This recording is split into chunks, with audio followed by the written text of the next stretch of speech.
أول ما ذكره المؤرخون للمولد من القائلين به ومن غيرهم أنه حدث في عهد الفاطميين، وقد كان الفاطميون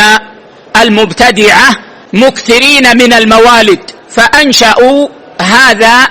المولد، ومن هنا دخل على بعض أهل السنة والجماعة. وبحسب اطلاعي على كلام بعض العلماء المتأخرين الذين أجازوا الاحتفال بالمولد أنهم جميعا يقرون أنه محدث، وأنه لم يكن في زمن النبي صلى الله عليه وسلم ولا في زمن الصحابة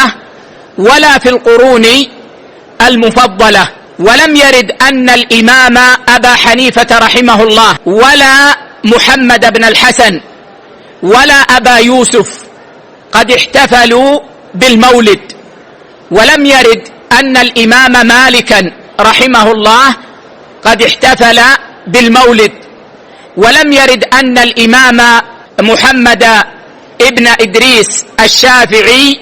قد احتفل بالمولد، ولم يرد أن الإمام أحمد ابن حنبل قد احتفل بالمولد، ولم يرد هذا عن تلاميذهم أيضا في الطبقة الأولى. فعلمنا يقينا أن الاحتفال بالمولد محدث،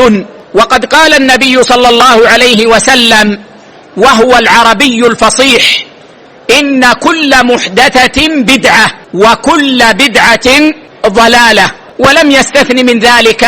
شيئا. وحكم صلى الله عليه وسلم حكما عاما فقال: من عمل عملا ليس عليه أمرنا فهو رد، أي مردود على صاحبه. ومن القطعيات في الدين أن الاحتفال بالمولد لم يكن عليه أمر رسول الله صلى الله عليه وسلم ولا سنة الصحابة رضوان الله عليهم من بعده، فعلمنا أنه مردود لا يقبله الله عز وجل.